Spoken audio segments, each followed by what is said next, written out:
Hi, everybody, and welcome to the latest episode of the Endless Celts Podcast. Hope you're well. Who's listening? I'm joined by show regular Ross and basically our resident DJ in the house, Andrew Durning. How are you both? I'm good, man. I'm going to take the fact that you're saying I'm a DJ as a compliment and not just saying that I'm a fat bastard with no social life. And Ross, I know you're hanging. How you feeling? By attack, Stephen. By attack. But we're here. We're here to talk about the big victory last night. Let's do it. And we'll get stuck right into it. A 3-0 victory against Rangers in the Glasgow Derby, Ross. Absolutely fantastic. Hatate ran the show. Abada put Barisic on his arse and finished does beautifully like a striker. What did you think? I mean, from start to finish, explain your day actually, because you had a pretty eventful one, so you might as well tell the people. I will. I mean, we went to the pub. Got to the pub about 6 o'clock last night. I obviously worked during the day, and we had fully intending just being at the pub and then coming home. But one of our pals has got a bar out in his back garden, so we left the pub at shutting time and went there to 5 o'clock this morning. And like I say, it's not my finest hour, but we're here. But on the game itself, I thought we were absolutely magnificent for start. Well, second half we took the foot off the gas a bit. I think that was evident. Rangers did play a bit better in the second half, but the game was done and dusted in the first half. Absolutely phenomenal, clinical. We've been waiting to really punish a team with a first half performance, and I honestly didn't think it was going to come in the game last night, but it did. And if it wasn't for their keeper, it could have been a hell of a lot more. And I thought, we'll probably touch on it a bit later, but I thought Giacomakis was absolutely outstanding, and he was probably more by accident, because I dare say if Kyogo was fit, he would have played, but I think he was tailor-made for that game last night. It gives a focal point and presence that we otherwise maybe wouldn't have had in games like against Rangers previously, when we've had to play the young boy Morgan, Mikey Johnson, things like that up front. It's just never worked. That they've been too lightweight. He just led the line absolutely brilliantly last night, and the whole team was just completely up for that game, and I'm so proud of them. And it was coming. We couldn't keep going, not beating Rangers, and boy, did we beat them last night. Brilliant. Did we beat them? We absolutely annihilated them, Ross, and you're 100% right. We will get into obviously player performances now at the start of the game, but as always, we'll do a summary first. And Andrew, coming to yourself, I mean, every Celtic fan, everyone in that stadium last night from start to finish supported the team, but literally the 12th man. There were unbelievable atmosphere. You never walk alone under the disco lights, what people call them. It was absolutely fantastic. Goosebumps all round. How you feeling? Well, first of all, I'm going to particularly say thank you for having me on, because this time I normally wait to be asked to come on to the podcast. But today, I had spent the whole day, I worked with basically nothing but Rangers fans. No one was talking about the war. And I was itching to talk about this for the first time in 2 long years. So I was basically hitting Steven up like a dog in heat. Like, can I come on? Can I come on? Can I come on? I am desperate to talk to someone. So I'll do my very calm, controlled review, and then I'll do my normal review. Go for it. Go for it. Oh, Brilliance. Oh. No, I'm here. Don't worry. Oh, I ain't fucking going anywhere for this, man. But the first half, we had technical prowess. We were very skilled. Our midfield operated like a well-oiled machine. If it wasn't for some great goalkeeping from McGregor, we would have had quite a few more goals in the score sheet, definitely. But second half, we did take our foot off the gas a little bit. There was a certain strike that everybody was going on like it was made from Van Bronckhorst sweat himself rather than someone that was actually on the park. But it was very we just controlled the game. It was nice and comfortable for us, and I think we were very good. We were very good. Now my normal review. What a fucking game that was! I was so damn happy. Oh, It was the first time I got to watch an Old Firm game in ages. The last time I watched an Old Firm game was the 4-1 pumping that we got last season. So this was such a relief. Those first 5 minutes, I was like, where the fuck was this Celtic last season? This was amazing. Well, it was just the football was so silky, so smooth. Like Hatate's goal, it was just like bang. Okay, right. What next? Off he went. Well, and then just watching all the Rangers players essentially just implode under the pressure of the fans as well. Well, 12 man. Well, I think we had a full starting 11 in that crowd last night. They ripped them to shreds for the first kick of the ball. We were all up for it. We were all firing on all cylinders. We were singing for the same hymn sheet. Well, again, we'll go into individual players, but oh my God, they played for the team, which is the main thing. We all talk about all the big leagues that say, well, you have the stars, but if you don't play as a team, you're all a bunch of individuals, then you're not going to work. We've seen many a team do that. Man United. Sorry, Dad. but yeah, but that's what you need. You need a solid team performance, and we got it. And I am so damn happy. That's been a weight off my shoulders. That. I think, by the way, that sorry, Steve. I think McGregor, in his interview, I think it might have been the day or no long after it. I'm not sure, but he actually said, sort of epitomised it. He said that obviously he played with the mask on, and he pretty much said that I had to do that for the fans because every single one of them would have played with a broken face. And I thought that just epitomises the whole performance, the whole night in one sentence. Yeah. And the fact that God bless Peter McGregor, as I was calling him. and the fact that he chased Barisic and called him a shite bag. Unbelievable. Can you make that up, man? Yeah. Obviously, Ross, the first place to start is the first 45 minutes. We'll have to talk about this because we came out of the traps flying, and the way we played the football in that first half especially, they were never, ever coping with us. We ran over the top of them. And I was texting a mate of mine last night and they said it was kind of flashes back to when we were pumping them like every other game we played them with Rodgers, that they were arguing with each other on the pitch. They were hiding in their shells. Captain Tavernier, he might as well have been back in the change rooms. Barisic, he never left the team bus. Goldson didn't have a clue what was going on. You're right, Giamakis literally dominated physically. He held the ball up well. He chased every single thing. Abada literally destroyed Barisic. Jota, simply sublime. Hatate, the 2 goals. Fantastic. Tell me about it. Come on, give me it. Oh, it's like I said, like you've said, it was just a wonderful, wonderful first half performance. And there's certainly no team in Scottish football could have coped with the way we played last night. And there isn't many.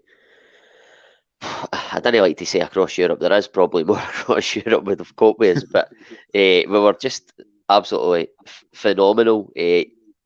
Like I wasn't at the game, but you could feel it, even like for the people in the pub. There was just a different feeling about it. You could just feel it coming. That everybody believed that we were going to win that game last night, and there was nothing going to stop us. And Ange had the players totally.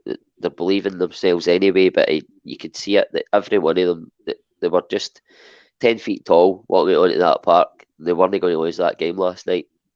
Like I've touched on, Giacomakis led the line amazing.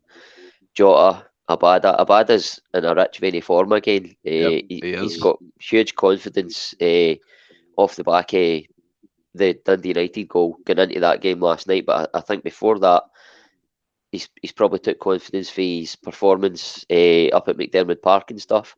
So he was phenomenal. I mean, he's keeping James Forrest out the Celtic team right now, so that tells you everything you need to know about Abada's form at the moment. Hatate, Postecoglou says he's not 100% fit. I'm actually scared to watch him when he's 100% fit then, because it's got to be frightening. McGregor's came in, captain's performance, phenomenal. Who else? Juranovic. For me, he was the man of the match. Although Hatate got the 2 goals, I thought Juranovic was absolutely phenomenal. Carter Vickers, Starfelt, Colossuses, and the middle of the back line. Joe Hart, they have a lot to do when he was called upon. He was out off his line, quick, got there before Arfield took him out along with the ball. It was just brilliant. Greg Taylor, wow, what a performance for him. Every single week, 7 out of 10, 8 out of 10 last night, maybe even 9.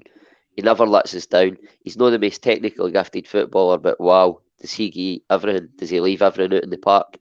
He's a proper, he knows how to defend. He's not a magnificent football player, but he's trustworthy, reliable. I just love this Celtic team. It is absolutely phenomenal at the minute. And 14 games to go. To think that maybe 7-8 days ago we were talking about hopefully getting into the Rangers game 4 points behind at worst. We've now overtook them. They've dropped 7-9 points for the return. Can't mind. Something like that, yeah. Now we are their destinies in our own hands. We've got 2 games left to play against them out of 14 league games left. Celtic are in tremendous form. I think they've only dropped 1 draw in 14 games. Yeah. And we've got 14 games left. So if we continue that form, we'll be champions. Oh, 100%. I mean, I don't want to obviously jump the gun too much, Ross, but you can't really disagree with anything you said there. And Andrew, you look at that team. I know we're going to give rundowns in every player performance, but we just rhymed them off already. But we can always crack on with it. But what do you think that team talk was like from Postecoglou? Because Ross was right. The players come out, they just look so assured. They were 10 feet tall. They were first to every ball. They were chasing, harrying, pressing, creating opportunities at will. And as you rightly said, Alan McGregor and our goal saved that from being 6 or 7 quite easily. We could have literally demolished, I mean proper demolished them in that first half. I just think all round, that's the best I've seen from Celtic under Postecoglou. It's the best I've seen since I was at the Celtic 2 Barcelona 1 game in 2012. That's what last night reminded me of. For the atmosphere, the energy, you knew something was in the air. There was a vibe. Mm-hmm. It felt like this was the game that was really dedicated to win. Yeah. It had that energy about it, just like the Barcelona one was the goosebumps already there. Years. Right. Yeah. Because I was at that Barcelona game, and it was unreal. What the passion, like the excitement, the intensity. Well, the only difference between that game and this game is that Celtic were constantly humping them. Well, it was beautiful to watch. It was like poetry in motion sometimes. Well, I mean, everybody's waxed lyrical about how great they were. Ross basically covered the entire starting 11. So you've saved me a job. I appreciated that one. Talk about who you want, because I want to be talking about players anyway. I think back to what you were talking about. What do you think that team talk was like? I'm picturing Gerard Butler's Sparta. I think it was pain in hell kind of one. Wow, because they were ready to go. It was ready like they were going to rip their shirts off, but like freedom, and just go straight for them. That was all that was missing. Let's take like Callum McGregor. I mean, I said that he was I called him Peter McGregor. Then I realized, oh wait, no, it was his heat that was done in. So he was more like Fernando McGregor, because it was Torres that had the face mask, and all of a sudden he played better for Chelsea. But that's what he was like. He was just like, get me the mask on. I'm going out there. I'm gonna show him what for. He led by example. I think the whole team stepped up as a result of that. Let's say Juranovic was class. Like Giacomakis, there were several times that I saw him like gesturing to the crowd. If there was ever like a missed opportunity or whatever, he was at the crowd like, come on, give us more, fire us up, let's keep going. That's what you need. You need those type of players. Like you had guys like Roy Keane and Gary Neville did that when they played for Man United. Well, and we've got that back with that Giacomakis way. He's just like, right, come on, get behind us, we'll keep doing it. But Starfelt, I freely admit, I was worried about him after that cup final. And look how much he's turned it around since then. And how well he's done. So I might need to say that he's pissed just to make sure that he keeps playing better. Like Joe Hart, again, wasn't called upon much, but as you rightly pointed out, Ross, Arfield was away. Any other goalie, if that was Bain, if that was Barkas, there would have been one each. I agree. I'm positive it would have been, but he was just like, no, I'm having that. got it. That just shows the experience that he's brought to that team and brought to that back line. Well, it's like you say, Greg Taylor's always solid. He's reliable. I think he's always one that's really underrated. Well, he never gets the credit that he's due. And a lot of people before the game were worried about Near Beaton getting the red card. They were worried about Kyogo might not make the team. No one has even mentioned those guys since last night. No one's even thought about them. And that just shows you how well that we've done. Well, and how great the team was as a collective. Well, I was just so damn happy. Well, it just reminded me of that time. Well, early Rodgers era. Well, and first time under Lennon in Europe. Well, the Barcelona game. Well, where it was just like, we may get pummeled, or we may be doing the pummeling, but we will never say die. Well, you keep going was, we'll go with you. Well, it was just brilliant. It just those nights remind you what it is to not only be a Celtic fan, but be a fan of Scottish football. It was beautiful to watch. Yes, it was absolutely fantastic. And Andrew makes a great point, Ross.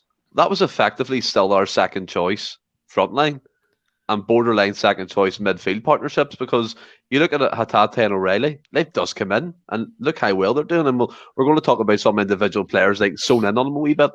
And I want to start with the front line first. And Abada, and you rightly said, he's in a rich vein of form now. I mean, coming up to Christmas, he was scoring goals, playing the main striker role, and he died off a wee bit. We kind of criticised him. He's come back after the Christmas break, and he's been absolutely fantastic.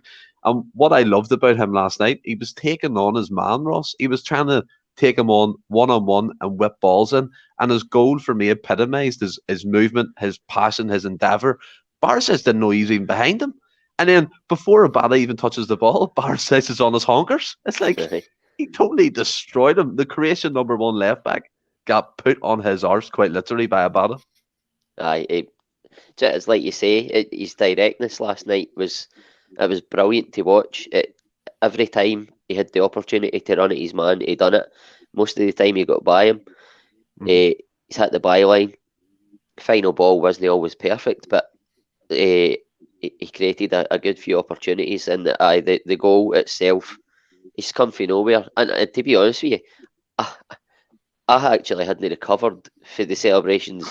He had his second goal, and I've turned round, and the baddest in the middle of the goal's just knocked in. And I was like, totally took off again. Stadium bouncing, and then he runs away towards the fans, just with the arms out, just biblical, man, under the lights, and just the fans going off their nut. It was just.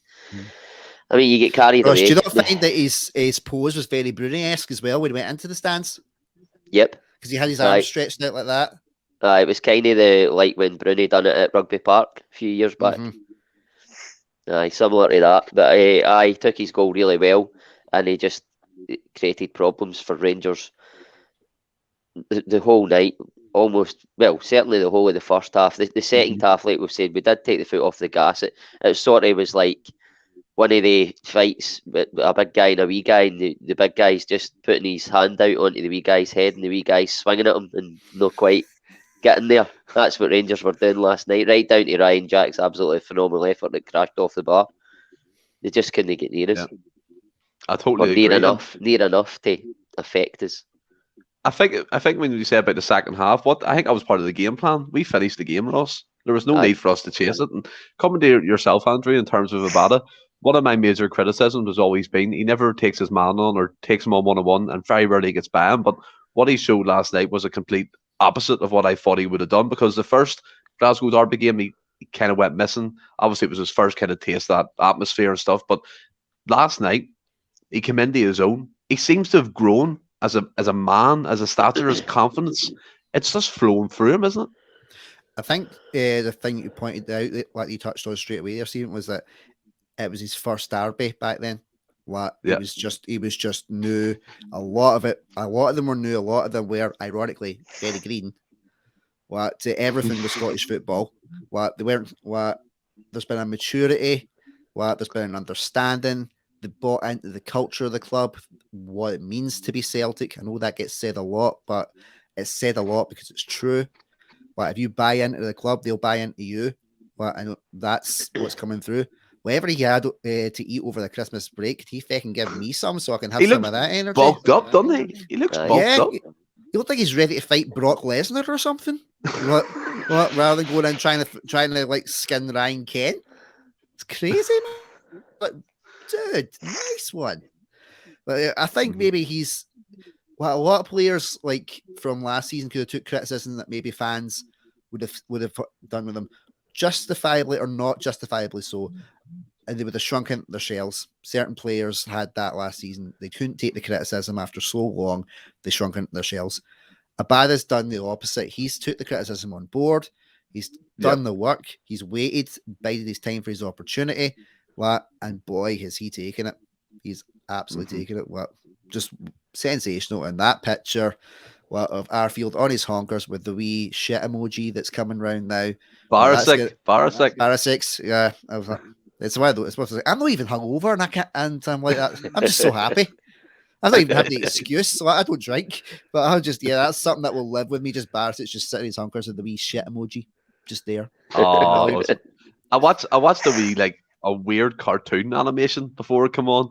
I was off the game last night, and there was an animation of Abada cutting in past Barisic, and it goes, "He made me shit myself."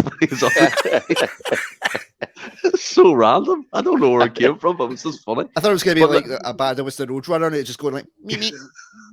It could be like that as well. Could be new. I seen one, and it was like obviously what you've said. It was like a cartoon, and it showed you like wee dots. Abada's like run across him, and then it's got like Barisic, and then it looks like he's on the phone. And it's just right next to it, Wordle. Standing playing Wordle, and Abada's not getting into the net. I think the next person we know we're going to talk about, Ross, is Hatate, the 2-goal wonder, and I'm pretty sure I've seen a stat somewhere saying he's equaled Morelos' goals against Celtic in one game, and Morelos has had 18 games to do this. So we'll talk about his first goal. I mean, a few Rangers people or Rangers pundits think it shouldn't be given because of the head knock. Me personally, it's not a head knock to me. I've seen replays and I really can't see where the contact is with his head. It seems more like a finger into his neck from his own player, or that's my opinion. But where do you stand on that? Obviously, before we get into his performance. If you're looking at it in real time, it certainly looks like a head knock. So by the letter of the law, then probably it should be, the game should be stopped. But we're talking about a guy hitting a shot for the edge of the box here. It's not like in the middle of the park. I think the referees just give it that wee second. And I mean, if I want to talk about referees shouldn't stop bloody games, what about Cal McGregor with the broken face the other week? Exactly. So they keep telling us that these things even themselves out, and the guy wasn't seriously injured. So fuck that. Yeah. Let's go on, mate. It was a goal.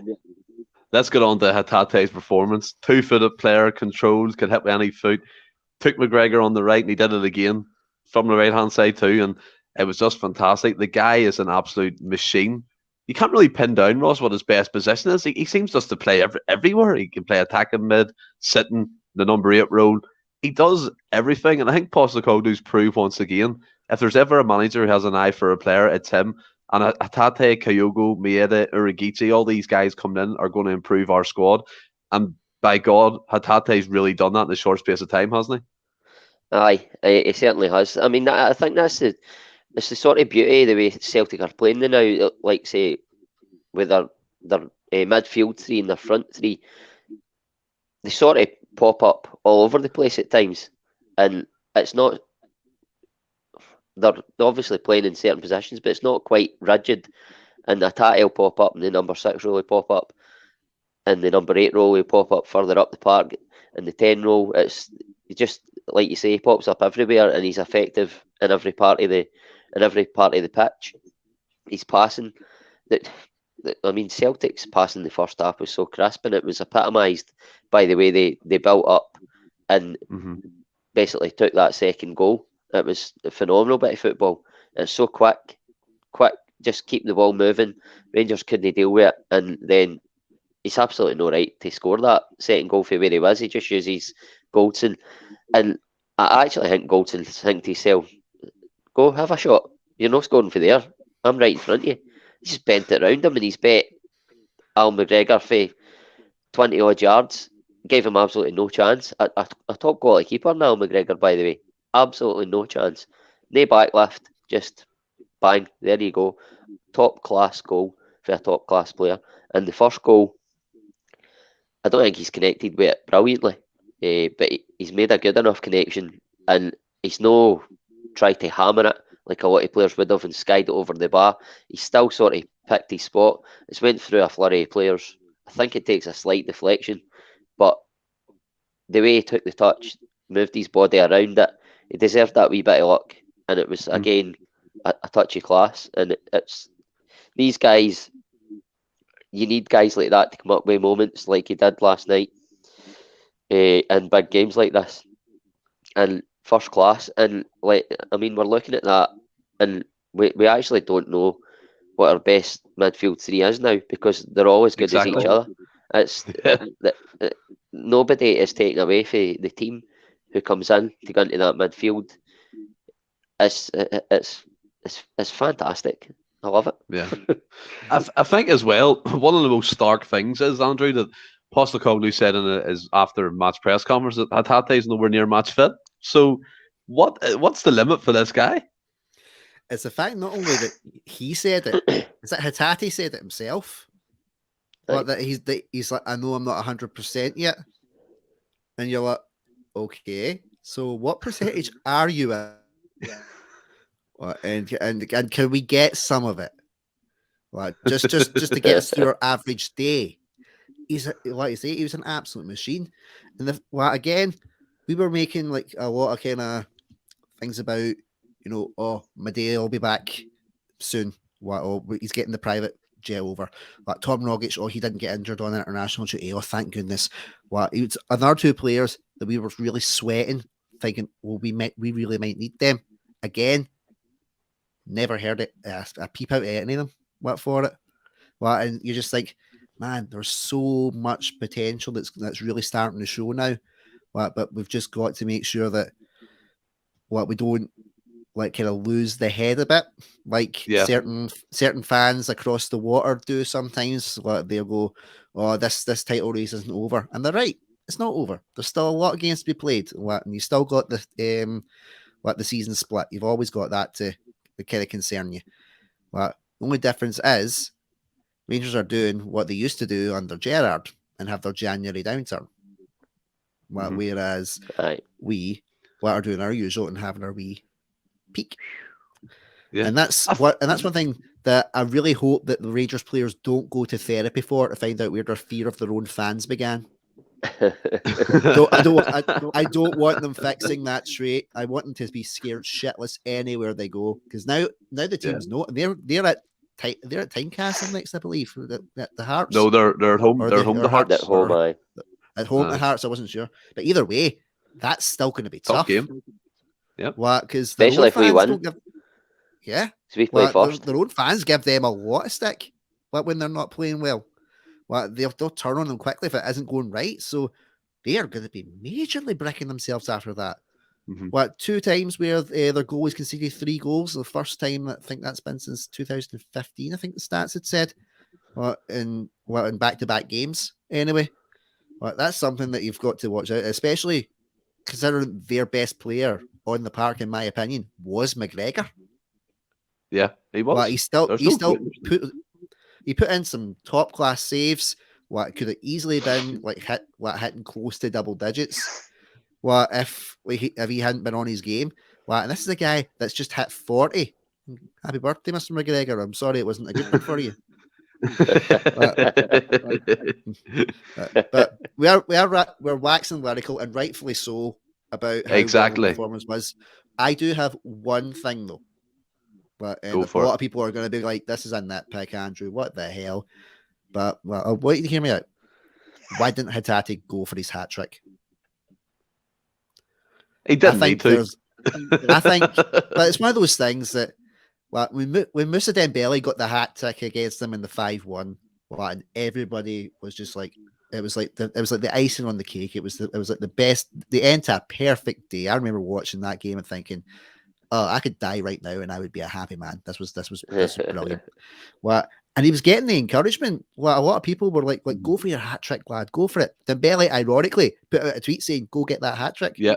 But because that's something that when you look back in your career, you would cherish that. You would cherish that you got a hat trick against your quote unquote rivals in the biggest derby game on your own patch. And I think that I know he was probably following orders for the big man. We don't question the big man because the big man could take 6 inches off the top. If you don't follow his will, so he was following orders, fair dues. But I think he should have got that hat trick. I think he more than deserved it. Like he deserved that match ball. He definitely deserved the match ball, and he was man of the match. And I think what you say is ironically right, because Moussa Dembele did tweet out, and I have to say, see the amount of footballers and celebrities who were tweeting last night about last night's game. It was mental. Never seen it before. Rio Ferdinand was tweeting about it, and I'm like, wow. And then Andy Robertson did Hatate, being like, he's a cracking player. Like, nope, do not bring him to the attention of anyone down south right now. Nope. No. But look, I think you make a great point, Andrew. And obviously, we're not turning this around to speak about Rangers in a positive light here, but it has to be spoken about, Ross, as well. Under Gerrard, they did have our number from time to time. We were unbeaten against us in 2 years. And what I noticed for me, I don't know about you, but I'll get your opinion on it anyway. Van Bronckhorst has seemed to have ripped up what he created within the space of the month and a half or 2 months that he's been there. It seems to be like a Mark Warburton type way they're playing, the expansive football, but it's not quite suiting them. Mm-hmm. I think they're playing slightly more defensively. I don't think they get their wing backs as far up the park as they did under Gerrard. And for me, I mean, I don't watch Rangers every single week, but anytime I did, I feel like Tavernier and Barisic are more effective at the top end of the park. They're not fabulous defenders. I think that was shown last night, and I think he's not utilising them in the right way. And Rangers aren't getting the best out of the two players at the minute, and certainly played into our hands last night. I don't like to praise Gerrard, but not praising him, just pointing out the facts. No, I know. This is where I'm an Aston Villa fan, and I will be able to jump in on this in a minute. But the way he had the Rangers team playing were more suited. But then Celtic are a totally different team now for any Celtic team that Gerrard managed against. So it's difficult to sort of throw a judgment, but I get what you're saying on the Van Bronckhorst side of things. Yeah. I think as well, you want to jump in there, Andrew, about that? Go ahead. Well, being an Aston Villa fan, and now I do have to keep up with Keep Gerrard. that quiet. This is a Celtic podcast. I know, but hey, the Villa crest is the rampant lion of Scotland, so it fits into the Scottish Football Podcast. There you go. There's your history for the day. And if you know your history, so one of the things that Gerrard did do very well was that when it came to the big games, he knew what to do. He knew how to get the kind of numbers on them. And since he's went to Villa, he's done the same kind of blueprint. And it's working out for us down there. We went from being like kind of languishing close to the bottom of the table, now we're middle, and people are talking about maybe going to top 6, which is unbelievable because I've been an Aston Villa fan for 30 years, and the closest thing I ever had was, we might win the championship. Well, it was always crazy. Martin O'Neill done all right for these. He got top 6. And then he bankrupted us, but that's another story for another day. Yeah. But all I'll say for Gerrard is there's a lot of history repeating itself with a certain great manager that had a number over the rivals in Scotland, and then they jump ship down south, and then they have to bring in somebody to steady the ship. But that ship isn't so steady anymore. I think there's a little bit a little shades of 50 Shades of Lennon. Oh yeah. yeah. I like that. I'm trying to cover up the fact that I was stuttering. I'm trying to make it out like it was my computer's problem, but it was just me stuttering. No, I do. I like where you're coming from. That angle, actually, never really thought about that, but fair play. But we're going to obviously talk about more players here, Ross. You brought up Juranovic, right back. can play anywhere really. John Monson playing left back, not a hope in hell I'm switching him ever again from right back to left back. But he was immense. Ryan Kent, the first 5 minutes, tried to take him on. Ranovic laughed at him, kicked the ball off him, and won him throw in. Unbelievable. That guy, from the hug he got from Boric when he left Legia Warsaw, to him touching down at Celtic Park, and him being brilliant ever since he signed for Celtic Football Club. He's never put in one performance where you would say he's had a shocker. And last night was probably his best game in a Celtic shirt. Oh, by miles. He absolutely played Ryan Kent, the best player in Scotland. They never even gave him a sniff, and like you say, he laughed at him in the corner, and I loved that. I was like cheering that, because it's like a Celtic Rangers game. You know what I mean? Fans cheer tackles, go mental for tackles, and that set the tone as well in the game. Just that, the very fact that he laughed at him, Kent looked raging. He just got in his head right away, and Kent was never in the game, never laid a glove on him. He was phenomenal going forward. His pace is ridiculous. The way he recovers, it's ridiculous, and he doesn't look the fastest when he's like going throughout the game, but when he's recovering, it's unbelievable. I'm sure it was against Dundee United at the weekend. In the first half, he recovered from somewhere and got like a last-ditch interception. Yeah, but it wasn't like a slide. But he was that fast. He came in, intercepted the ball, took it away, and passed it off. And it was like, how did you get there?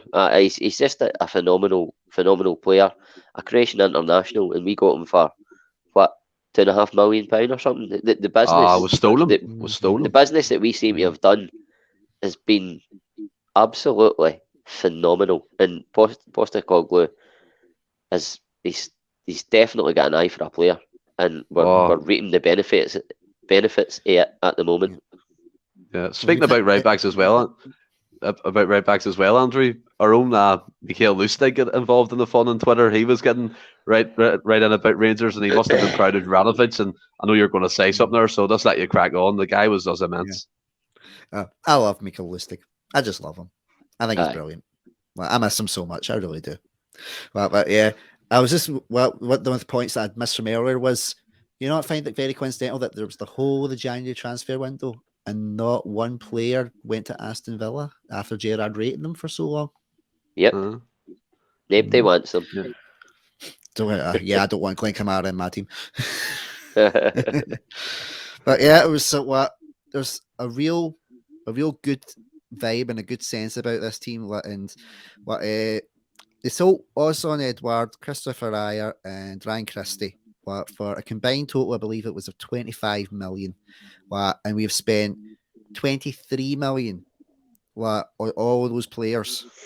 And look at the quality that we have got, and we've still got money to burn. Yeah, that just shows you how well, and how probably for a lot of us over this side, how much we don't look at other markets that are out with our little kind of European bubble. Because there's so many great talents. I was one of them that was like, who the heck are these guys? Hold my hands up, admit it. And man, we are majorly eating their words with Mince and Hatates. We've got to find a different nickname for him rather than that. You stole a raw, son. That was raw. It's like there's so many memes about that now, and I'm like, we really need something else for the guy. Poor guy. I don't want that being his only legacy down here. But yeah, there's so many gems that are being uncovered and unearthed by the trendiest sweatshirt that I have ever seen in Postecoglou. So I'm just thinking, what is coming next? We're looking forward to a transfer window to find out who's going to be coming in. And that's just not even talking about Matt O'Reilly yet.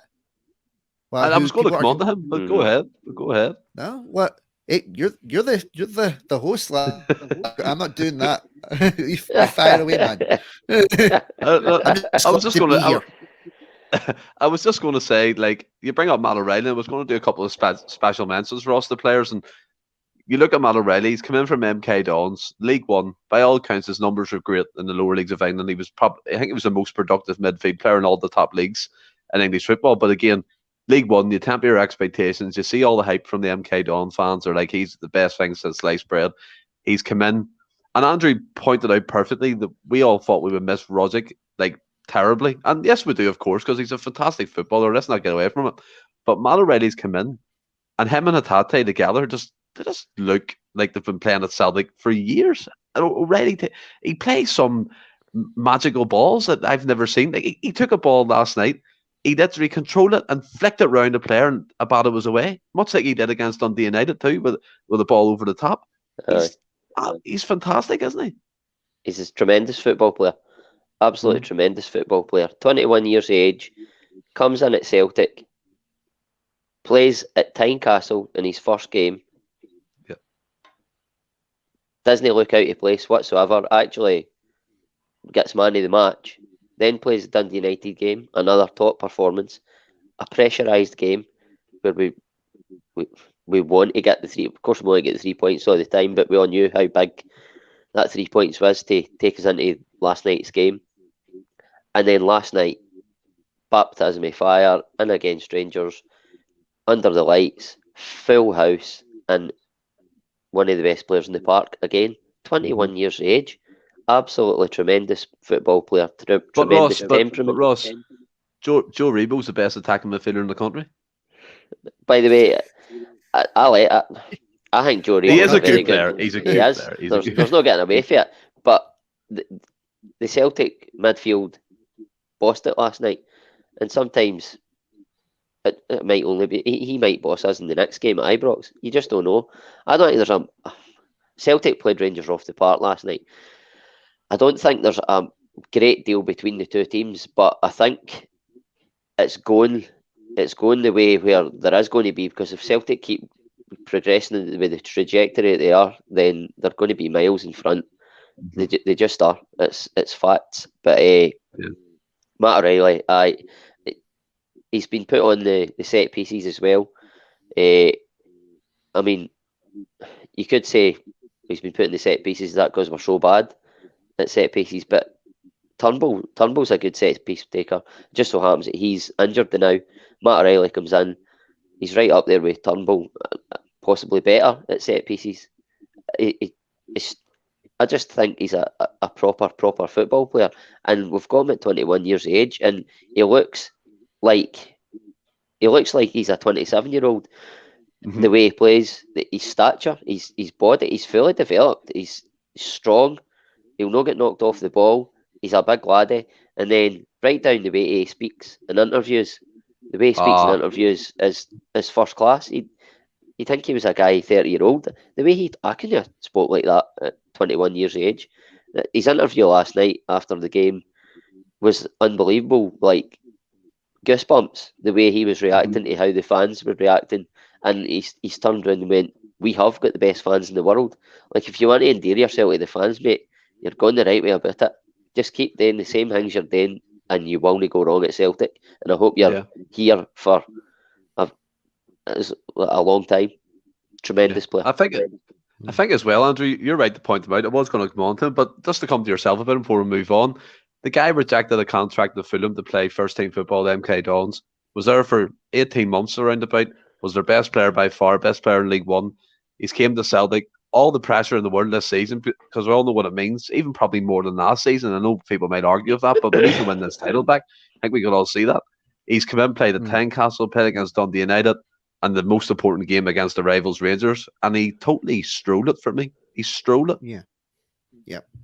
Well, and you've hit the nail on the head there, Stephen. Well, those are 3 tough games for any player to come into. Tynecastle, Dundee United, and you're at home against your big rivals. Those are hard for any games. Think about Robbie Keane and Roy Keane, their first games, and how they get shafted. Roy Keane in particular, Clyde Bank. So even the big stars can come up to this league and think, well, we're going to be fine, and they can get a shocker within that January month. These guys haven't done that. They've not been fazed by it. They've not seen it as a challenge, but they've seen it as a challenge they can rise to. And again, Ross, you're right. I could not speak as eloquently and as passionately as he does at 21. I can barely work that now, and I'm almost 35. Don't have a clue, man. But yeah, this boy could be a very, very good public speaker. Later on down the line, he's got that nuance about him. I can see him doing the after dinner circuits with Alan Ruff. Anthony O'Reilly. Hey, we might as well adopt him. He's doing the right things. He's saying the right things. There's a lot of players who have played for Celtic in the past can learn for this boy now. And when you were talking about the pressure, Stephen, I agree with you about the pressure. That maybe there's a bit more on it this year because of what's on the line. But it was two different types of pressure. It was two different types of teams. And we can't slate the 9-0 team too badly. They were 9-0. Oh, no. They were brilliant. They were quadruple treble winners. They've wrote their names in history. Fair enough. But that pressure of the 10 can get to anybody. Before that 10, we seen them as kings among men. We were rivaling them with Larson territory. This is a totally different type of pressure. We're the underdogs now. We're the ones that have got to fight. We're the ones that have got a point to prove. We want to stick it to our rivals. We want to get to the end of that season on top, and more importantly, getting Champions League football. They'll have had that drilled into their heads probably at the first steps onto paradise. And they're going for it. Whereas the pressure's all on Rangers now, and they said that at the start of the season. How will Rangers respond with this? A lot of them were saying, they'll be fine because look who they're signing. Look who Celtic have got as a manager. Look who they're signing guys for Japan. Well, I'm sorry, but yeah. Yeah, I totally agree with what you're saying. And I don't think I could have put it better than you have there. I think this is the season. You're right. Matt O'Reilly could have put it so much better than me. Two different types of pressure. Celtic are the underdogs now. And as you said, Rangers are the ones who have to cope with the top dog tag, the favourites, and at the moment they're faltering. And as you said, the usual January window of decline is happening as we speak. Do you know what I mean? But I don't think there's any more fitting way, Ross, than to end this kind of part of the podcast and to talk about the man who's made this all possible. And as Andrew said, people were slating him, Postecoglou, who some of us in the podcast didn't have a clue who he was. We'll have to admit that. Where so many Celtic fans were so naive and we were so ignorant to the fact that this guy could maybe come in and do a job for us. There were so many among us who have to admit that as well. But what he's done this season is he's brought the fans together. He's brought 14 new players in. I think 10 in the starting 11 last night, but the first time they featured or in and around the Glasgow Derby game. He's 60,000 sellout. The fans singing from start to finish. And just the way he speaks is after the game. One of the things he said I thought was fantastic. He referred to the fact that people come into the stadium with problems in their life. And for 95 minutes, he wanted people to forget about them problems and go away happy and just forget about life for one moment. And that, for me, that gave me goosebumps. I've goosebumps saying it. The guy just gets it. And he's not one of them kiss-ass guys who say, I've been a Celtic fan all my life. I've followed them all my life. I've done this. And kept track of their scores or, do you know what I mean, followed from a distance. He's so straight to the point. He's honest. And that's all we ever want as Celtic fans. And look what he's delivering so far for us. Aye. Do you know what Ange Postecoglou is? To me, he's come from a sort of working class background. He's alluded to his father, how they moved to Australia. He worked hard all his days. Ange Postecoglou has seen that, has came up for nothing. He's got proper values, and he's just a guy that's a working class guy who is just so happens to be a really, really good football manager.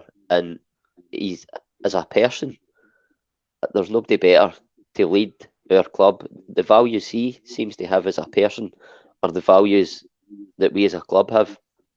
And I don't think in my lifetime, personally, maybe only Tommy Burns, I don't think MD, there's been another manager in my lifetime that gets the values so well as Postecoglou does at our club, and drums it into the players, peddles the message to the fans and to the public out with the fan base.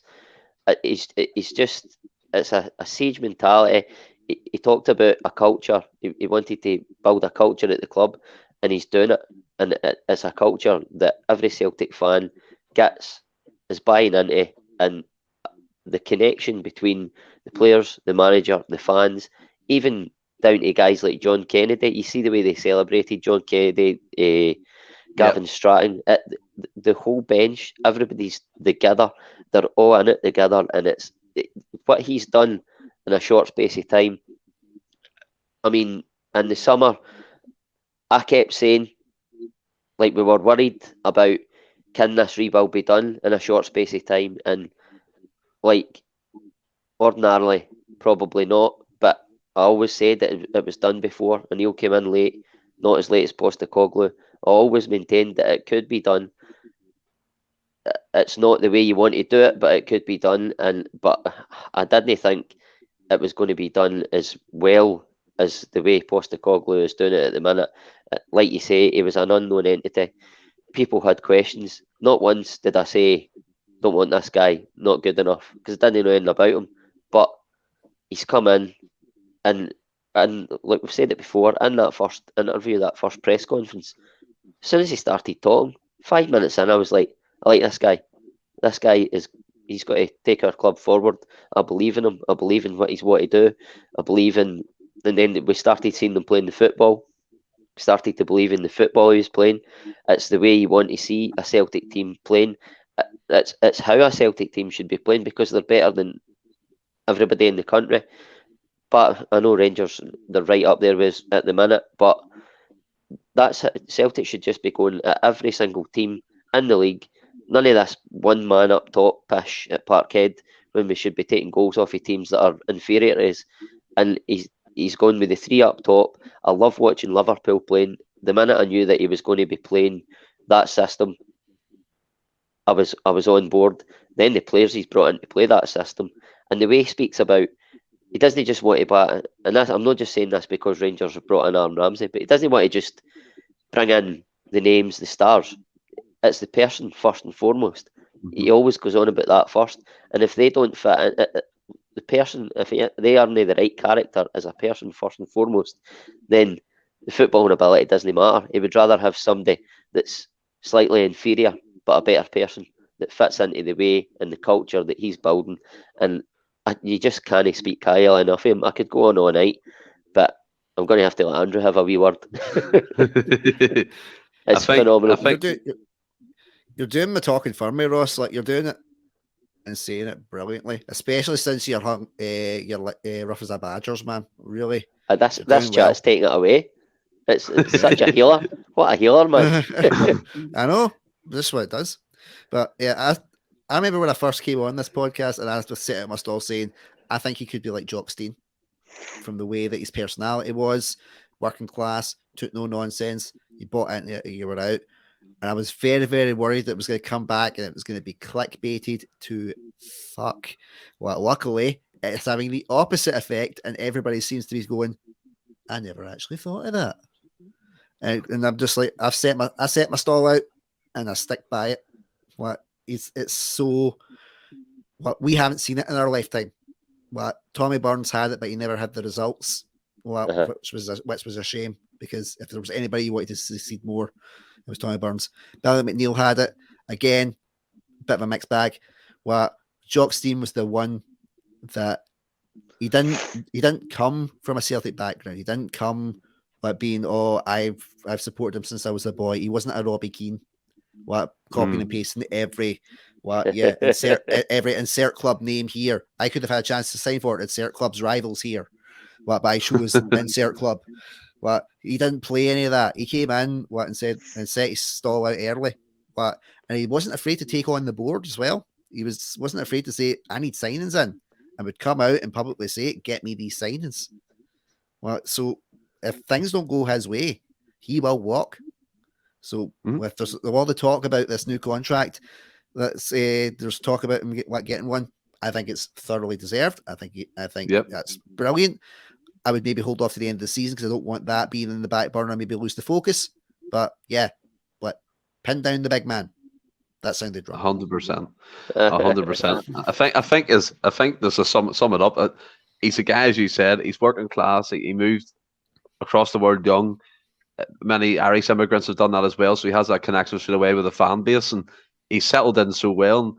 And again, pointing out the facts that we were ignorant to him, we were naive. Not saying he wasn't good enough for us, as you said, just maybe concerned how it would go and signing unknown players that we were again ignorant to. But look how well it's worked, and Ange Postecoglou is first and foremost a fantastic human being and a fantastic manager for Celtic Football Club. And before we move on to the end of the podcast, I have to say as well, it was a double celebration for our podcast yesterday, and I have to congratulate Francis and his partner Lynn on the birth of their baby girl. I think we can all echo that, lads, can't we? Yeah. Aye. Welcome to the club, mate. If I had a beer, yeah. If I had a beer, Francis, I would raise it, but it's water. So, cheers, congratulations. He had a wee beer last night. He made it out for a few hours because Lynn was kept in, so she let him go to the pub and watch the game with the boys, which. We all need to get ourselves a Lynn. Yeah. What? But man. Good luck. Not that I'm saying I haven't, by the way. Catches that. Congratulations, Francis and Lynn. We'll move on to the game coming up the weekend. Just talk about it swiftly here. We're playing Motherwell at Fir Park. I mean, Ross, they've been slightly weakened over the transfer window. They've lost their top goal scorer, Tony Watt. He moved to Dundee United. They still got the likes of Van Veen up front. They've got some pacey players out wide, some good players in midfield, combative players that are quite good and quite useful. But I think the crest that we're on at the minute, the wave that we're riding, so to speak, we should go to Fir Park full of confidence. I don't see anything majorly wrong with that. No. Excuse me.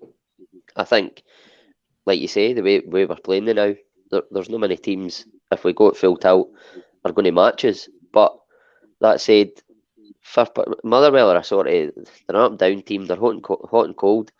But Fir Park's always it's never an easy place to go. You'll always get a tough game, and it'll be no different on Sunday. But again, it's a game I feel we can win, and off the back of the performance, and just everybody will be totally buoyed with that, because we didn't just win. We battered them and then kept them at arm's length for the remainder of the game, and just looked head and shoulders above. If we can do that, even come 70-80% close to what we done in that first half, then we'll beat Motherwell. But you can have off days. You've got to be careful. Motherwell can be dangerous on their day. You've just got to tread carefully, take one game at a time. Motherwell's next, and just put everything into it. And if we keep playing the way we're playing, then you don't envisage any problems, but you don't want to get too complacent and too cocky, because we've seen that in the past with managers roaring down cameras thinking they've won the league, and then they fall flat in their face. So even like McGregor last night, I don't know if you noticed at the celebrations at the end of the game, calm. None of this because it can just come back to bite you. I thought it was an absolutely first class bit of captaincy and leadership on that part, and you did see like they done all the and all that, but it was fairly muted considering how well they played. Oh, I totally agree. I think you're right. Cal McGregor saying that Hatate was going a wee bit, and he went to him calm, and then it was muted, but it was fantastic to see him celebrate with the fans, rightly so. But you do have to keep a calm head about these things, Andrew. And Ross alluded to the fact that we could go effectively 4 points clear before Rangers kick a ball again. It'd be good to get another psychological edge over them, wouldn't it? This is where I've got to be careful, because my day job boss is a Motherwell fan. So I could get my P45 here very, very quickly. But Motherwell are a risky team, especially for the type of fixture it's going to be. We're just off the back of a big high. We've seen it so many times, as Ross has alluded to, where we've come out of these games and been like, we've got the confidence, and then we just go to a Motherwell, and we just get our jotters, and that's as we're done. So we do have to be careful. Big blow for them though. Tony Watt's gone. He's away to Dundee United. I personally think he shouldn't have left there, but I'm quite glad now because of who we're playing after this game. but Motherwell still a tough side. But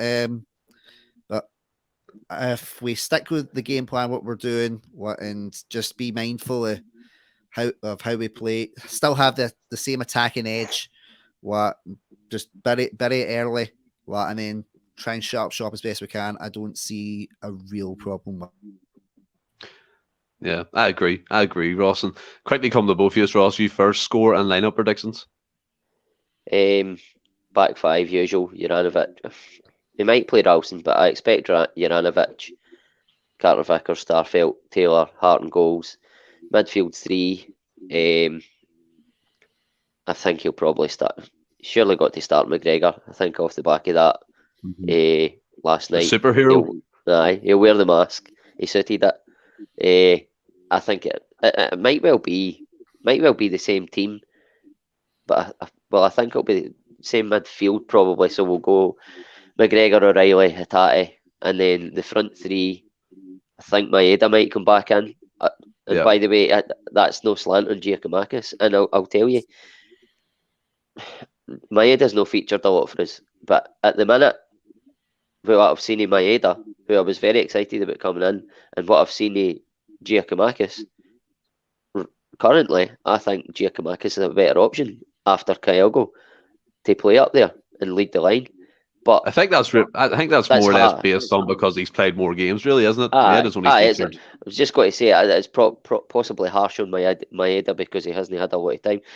I think he might come in and start, depending on how he's feeling fitness wise. And I think you might. I'm loath to say Forrest will come in because why take Abada or Jota out the team when they're playing so well at the minute? So no, I would go with this. Maybe bring Maeda in, but it's a difficult one because everybody's playing so well. You could turn around and say there's no right and wrong selections here at the minute because, like we've alluded to, anybody that comes in is doing a job, and it's not really taken away from the team. So let's go with Abada, Jota, and Maeda for now. But if it's Giacomakis, then we're delighted with that as well. Yeah, 100%. And your score? 2-0 Celtic. What about yourself, Andrew? Hassle-free, friendly 2-0. What about yourself, Andrew? I think he'll stick with the same starting 11. I think based on the result last night and based on how well they played, how well they gelled together, I think there'd be more of an outcry for the fans like if he didn't stick with them at least to start with. Well, I think they all earned it. I could see him making the substitutions. So I could see Rogic maybe coming back on for O'Reilly, get some minutes in him that he's back home. Same getting Medea back on. But I would maybe get Forrest on as a sub, but only if we're in control of the game. But if it's like a 2-0, I wouldn't chance it. I would have to be like a 3-0, like before I brought him on. Which is gutting for me because I'm always been a big fan of Forrest, really have. And I always said to my mates, there's loads of people that have came in and no one took his place off him. They finally found someone that's took his place off him. But so he's declined a wee bit. We'll have to be honest. Yeah, we've got to be. Well, especially the way the rates, everything's went up and the injuries that he's had. It's no harm against anybody. But the fact again, we're not even talking about like McCarthy playing.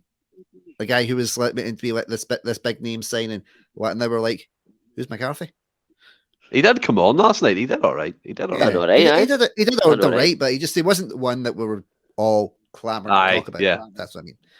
Nothing against Shane McCarthy at all. I'll go. I'll go 3-0 again. Why not? I'll go Hart, Juranovic, Carter Vickers, Starfelt, and Scales because I think Taylor picked up a wee knock towards the end of the game. He was absolutely done. I'll go with McGregor to start. I'll go Rogic to start. Hatate. I'll go Abada, Giacomakis, and Maeda. I think there'll be a couple of players rested because they need a rest. O'Reilly's been non-stop since he's come in. Jota's only coming back from his injury because he was dropping them in the team before the Glasgow Derby game. So I think we might see a wee bit of rotation there. I'll go 3-1 to Celtic. I'll go comfy 3-1. Comfy.